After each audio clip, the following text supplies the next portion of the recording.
Hello, everyone. Welcome once again to the Let's Learn TV webinar series. And we're back once again with our webinar episode, and we're having an exciting episode today. And to kickstart us on the webinar series, I have a remarkable guest with us, Mrs. Agama Jesurobo. Hello, Mrs. Agama. Hi, Teresa. Good to see you. Okay. Yeah, so good to have you once again. I know we've had you here quite a few times, and it has always been an exciting conversation with you. And I believe today is going to be another insightful time with you. Okay, so Mrs. Agama is a success-driven and result-oriented technology specialist and educator, and would be engaging her today on the topic exploring digital tools for enhancing learners' classroom experience. My name is Teresa Ode, and I will be your anchor for this episode of the webinar series. So, Mrs. Agama, the first thing I would want us to do is, to just sort of break down the topic into smaller bits. So we have digital tools, and we have effective or enhanced classroom experience for learners. So the first thing I would want to ask is, when we talk about an effective classroom experience, what does it mean? How do we know when we have achieved an effective classroom experience? Thank you very much for that question. An effective classroom experience is one that is balanced. It's a balanced classroom experience in that the educator is able to achieve the set objective, and then the learners are also able to achieve learning within that classroom environment. And so what that means is that the different components of a positive classroom environment are in full display. For instance, student engagement. It means that the students are engaging properly with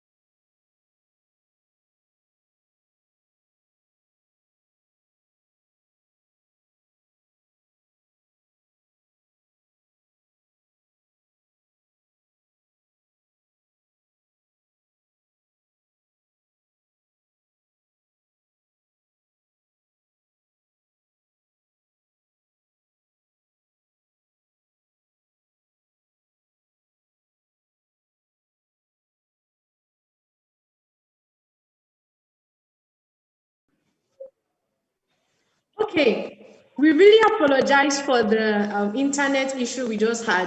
So we are back now streaming, and I still have Mrs. Agama Jeshirobo with me. The first question I wanted to ask her was just for her to help us break down what we have in our team for today's webinar. So the first question I asked her was, how do we define an effective classroom experience? So, Ms. Agama, can you please go over your answer again, so that those who lost connection with us might benefit from that answer?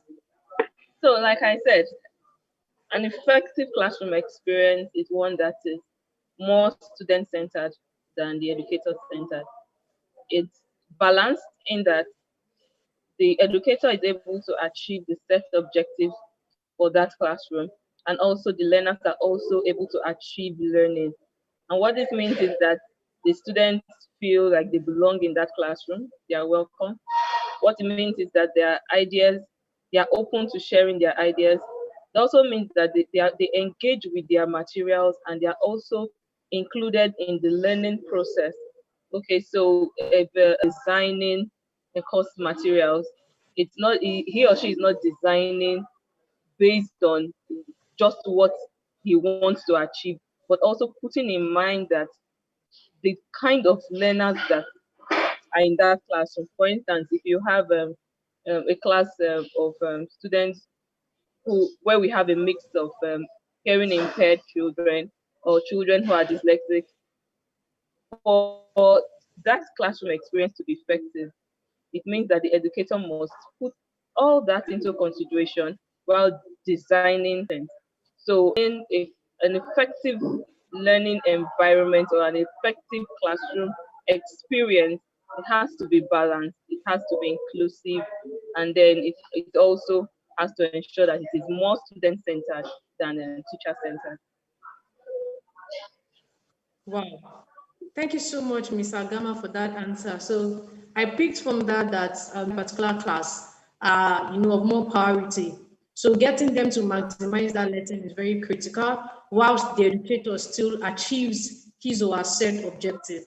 So still in that vein, I want to ask, what are digital tools and why are digital tools important? Digital tools are very important in the classroom environment, especially at this time.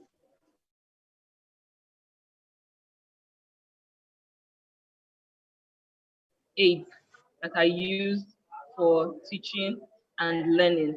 But the difference between the normal or the traditional tools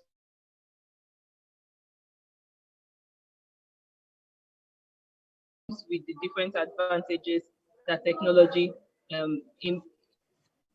puts in it that is embodied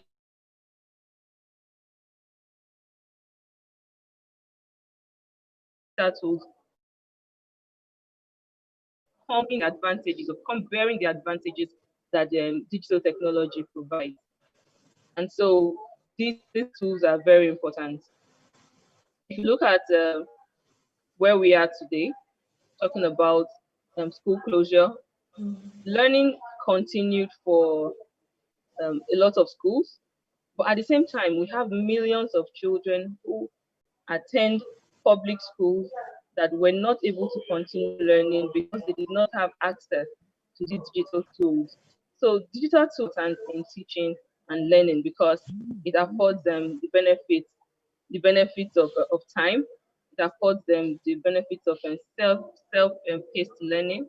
It brings about, it aids inclusion in class, especially like I mentioned, in preparation of course materials, and also it also helps to shaping the whole classroom experience, even extend the learning beyond what is obtainable within the traditional classroom environment.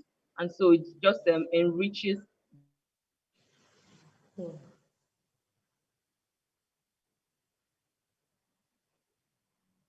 Hello, Mrs. Agama. Okay. Can you hear me, Mr. Yes, I Agama? can. I can hear you. Okay. Okay.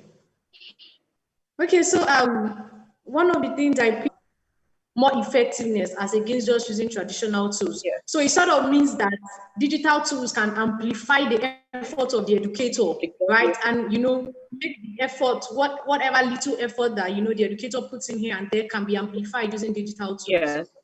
And even in the beginning, although it may be some people think it's capital intensive, but in the long run, Okay. it's actually more economic because you can have one material being used by a large number of people as opposed to everybody having their own. In case of, for instance, a textbook, okay, if you have a single unit of a book in digital format, everyone in the class can access that material at the same time. That singular material can also be distributed amongst the children without paying additional cost. Okay, so you see how it makes the entire process easier and richer. Wow. This is just so valid, actually, so valid. Okay, so interestingly, on-site classroom might resume back very soon, just as we have heard from the policymakers and the Ministry of Education. So how do you think digital tools can come to play now, such that educators who are watching this and who might return back to on-site learning can still maximize digital tools to ensure that they experience, this enhanced effectiveness that you've spoken about? For me, I think the whole digitized process should continue alongside the traditional method. It's called the hybrid model. both of them can be utilized side by side, instead of just saying, oh, schools have returned back, schools have been reopened, let us go back to the traditional method. We can actually have both running side by side, in that it becomes it becomes an added advantage.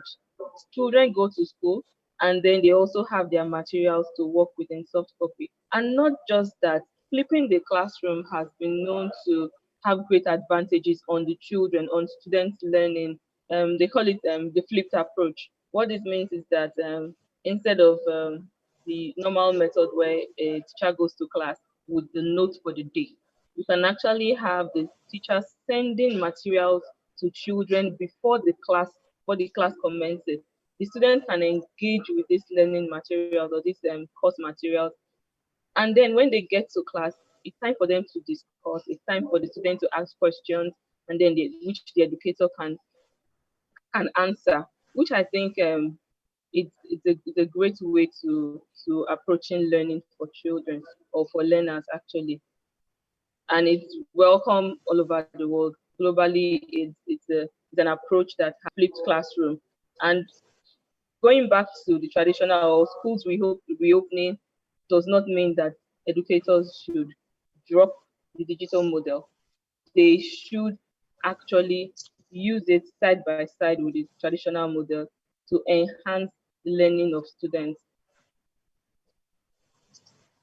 Wow.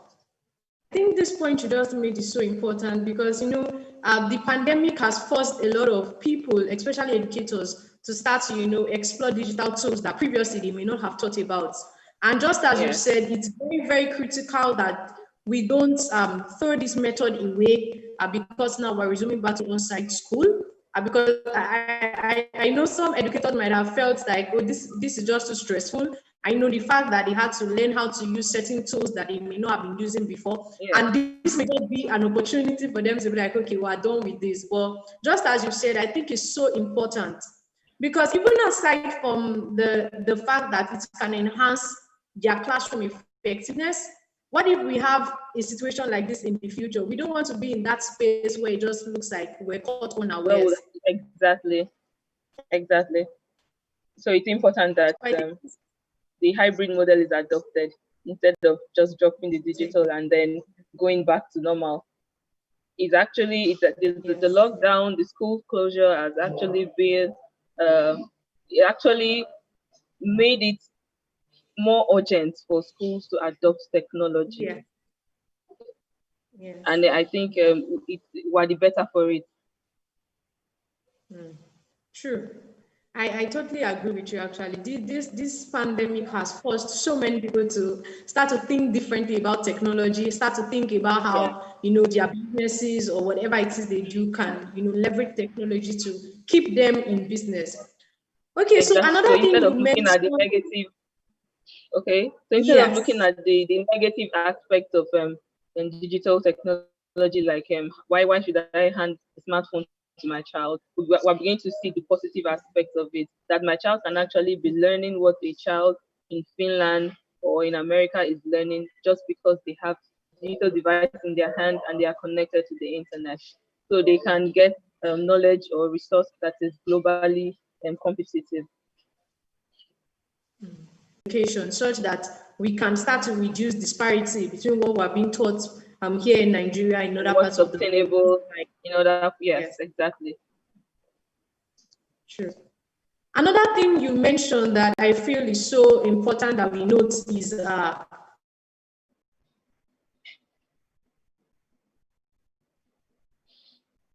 fact that to the class and just goes ahead and teaches. With digital tools, notes, videos, materials can be sent to the student before the class, which I feel can, would really, really go a long way in helping students familiarize themselves with whatever content they will be taught and giving them sort of, background information that when they show up in class, it doesn't just look like we're starting from the scratch. So I think this is just so important. I wanted to re-highlight that point because I felt Yeah, it's something that is and so also critical. it reduces the work of the teacher, impacting knowledge, and then it saves time. saves time. So instead of them going to class and then the teacher copying on the board or dictating for the students, they go to class and then they engage based on the materials that the students have studied beforehand, which is very crucial to learning. Wow, wow. That's just so good. I thank you so much for highlighting that, and I believe that everyone are taking notes. And I'll just use this to also tell everyone who is watching now that this is something that this webinar is something that I'm sure anyone will find useful, irrespective of even whether you're in education line or not. So do well if you're getting this knowledge today. Do well to call your friends, call everyone, colleagues at work to join us for the next episode, so you don't get to miss some of the amazing things we'll be bringing your way. Okay, so Ms. Agama, now we've talked about what digital tools are. We've looked at why they are necessary. We've looked at why it's important that as on-site classroom will, be kicking off again, that we don't forget the things we have learned from the pandemic as regards working with digital tools. So can you give us example tools, just examples that, especially the ones you feel every educator should get familiar with? I think it's important for educators to use a video engagement platform. Okay, and also it's important for educators to be able to assess the learning of their students. If I'm giving examples, I'll look at products like Camtasia. I'll look at a product like Flipgrid. Okay, those two products I mentioned actually makes it possible for an educator to record class lessons, and then also what they've learned. I think that's also critical. And just like you said, it helps to build confidence. It helps to build several skills that are relevant in this time.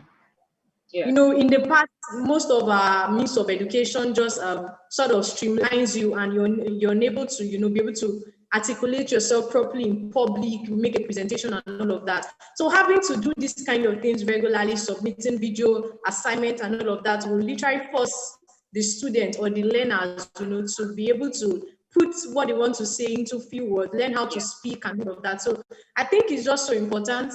And even for regular assessment, because sometimes when an educator leaves assessment to maybe like the end of the term or mid-term, a lot of things could have gone wrong, and it now becomes difficult to trace. Actually go back. Yes. Yes. Please go ahead. It becomes difficult to actually go back and then have the child now follow along because you're already at the end of the term. So if assessment is actually done, say weekly or at the end of every particular topic, you can tell when a child is falling behind and or nudge the child on or help the child in areas where he or she is lacking. Sure. This is just this. It makes a whole lot of sense actually, and it just makes the entire activity, the entire learning activity, more effective, because you right then when the students probably taught a particular lesson, just right there you can easily know, okay, if this person hasn't gotten it properly, you can go by it, as against just going ahead and hoping that everyone is following. I think this is just so important, and even being able to have interactions with your teachers and all of that, maybe by video platform and all of that. I think it just makes a whole lot of sense. Okay, so we'll take a short break now. And please, I want to implore all of our viewers, if you have a question, please do well to send in your question now. So as the break is on, you can please send in your question so we can take your question, because this will not be a long section, and we may wrap up soon. So we want you to send your question in time so we can attend to it. So let's go for a quick commercial break.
Okay, thank you so much for joining us, sticking with us from the beginning of the webinar. And I believe you all are already having an amazing and insightful time listening to Ms. Agama. I've learned a whole lot, and I've seen once again, or she has reinforced the need for us to explore digital tools, especially even in on-site classrooms. I've thought that okay, just having it online because we didn't have a choice. That's why we went for it. But she has already made us understand why we need to still adopt this method even as we resume back to on-site schooling. Okay, so I already made mention that please, you can start sending me your questions now. So please, to all our viewers, if you have any question for Ms. Agama, please do well to send it in now so we can take it. Hello, Ms. Agama. Let me Hi, know if you're still there. I'm here. Okay. So now, still in line with what we're discussing about digital tools. So are there any places where people can find these tools, some of these tools you've mentioned? Are there any recommended resources that could even help?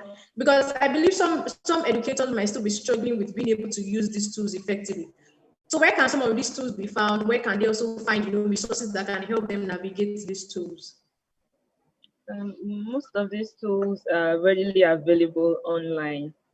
And I'd like to quickly mention that sometimes it's no point reinventing the wheel. Okay, so as an educator, if you were to teach a particular subject, instead of trying to create something from the scratch, you can go online, look for materials that have already been created, review it to be sure that it conforms with your class objective, and use it.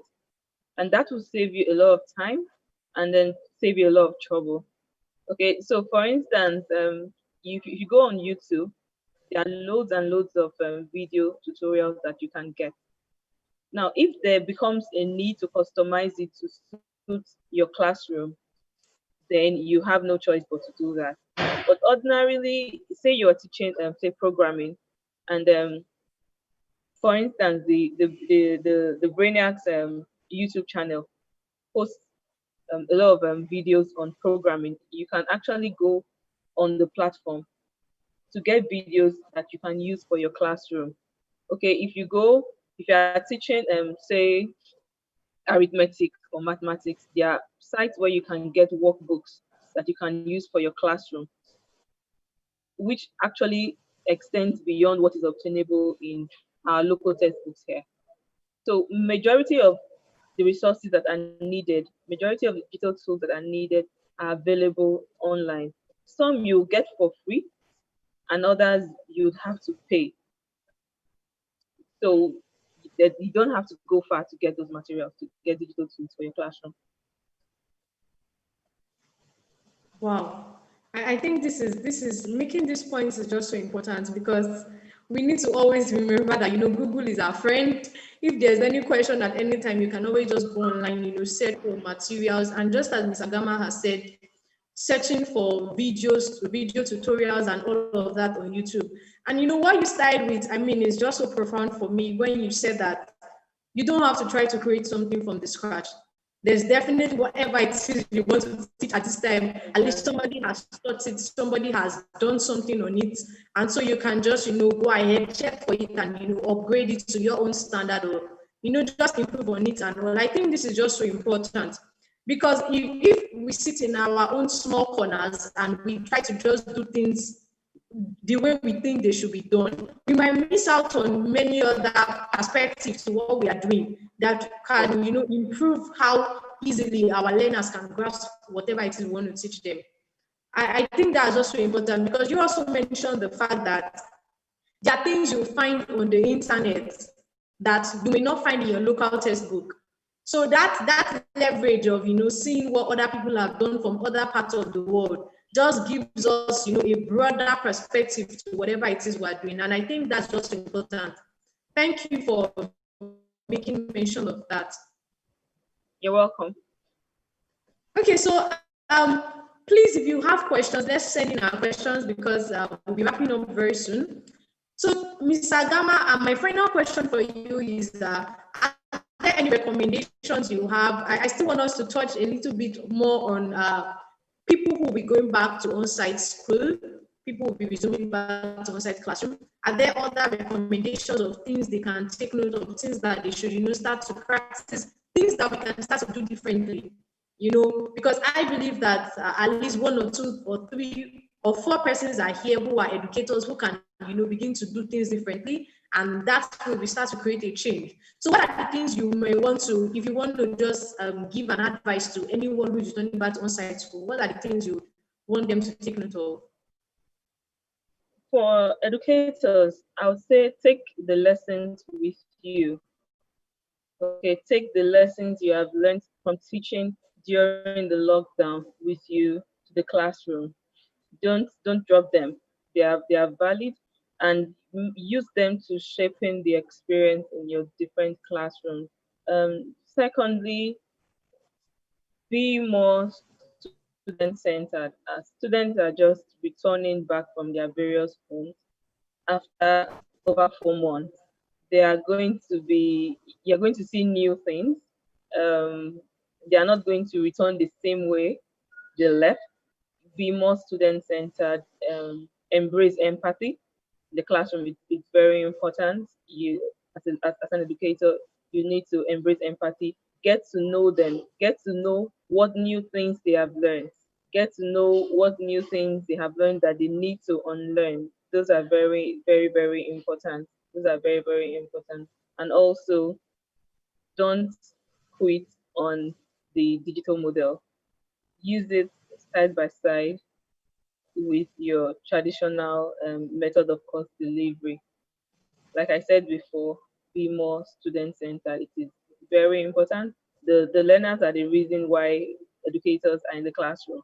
And so it has to be more about them than about the educator. Thank you so much, Mr. Adama. I think what you reiterated is so important, very important. We must, take back the things we have learned. And this is just so critical. I think this is for everybody, including the student themselves who might be watching this. This is for everyone. All the things we have learned, we just have to, keep applying them such that, just as we said earlier, if there's another situation like this or, something even different, we're not caught unawares. Exactly. And also the fact that we all educators need to be more student-centered. And, you mentioned that at the beginning that most of our teaching formats, especially here in Nigeria, is more educator-centered. It's more like whether you get it or not. I've taught you and I'm done. Yes. It has to be about whether the students are learning or not whether you have passed time or you have delivered your content. It is about whether the learners have received knowledge. It's more about them than This is also important. It's so important because I know it's very easy to get caught up in, I want to finish my objectives of my lesson, and I want to save time. I want to finish within the time limit. That you even forget whether they are even, following, whether the learners are following, or whether they even get what you're saying. So I think this is just so important. Thank you so much for, reiterating this very salient point. Gotten any questions? So I'm going to assume that we don't have any question from our viewers. So first of all, I believe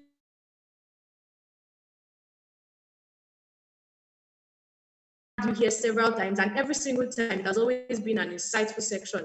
Thank you once again for joining us. Thank you for sharing your knowledge with us. We're delighted to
thank you so much for joining in. Thank you for viewing this episode. I mean, if you guys are not there, if you're not viewing this, no point doing the webinar. So I want to thank everyone for joining us, and special thanks to our remarkable guest, Mr. Dama Jesurobo, for joining, and special thanks to our sponsors, STEMacademy.io and Brainiac STEM and Robotics. STEMacademy.io is a coaching and mentoring platform that equips and prepares the next generation of STEM entrepreneurs.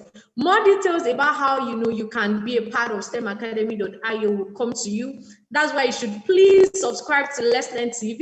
Click on the notification button, that's the bell button beside the subscribe button, so you can get notified whenever we are live. And also Brainiac STEM and Robotics, which is the epicenter of innovation. Thank you so much for sponsoring this episode of our webinar. And thank you everyone for joining us, and do have an amazing day, and watch out for other amazing content we'll be bringing your way from Let's Learn TV. Bye everyone.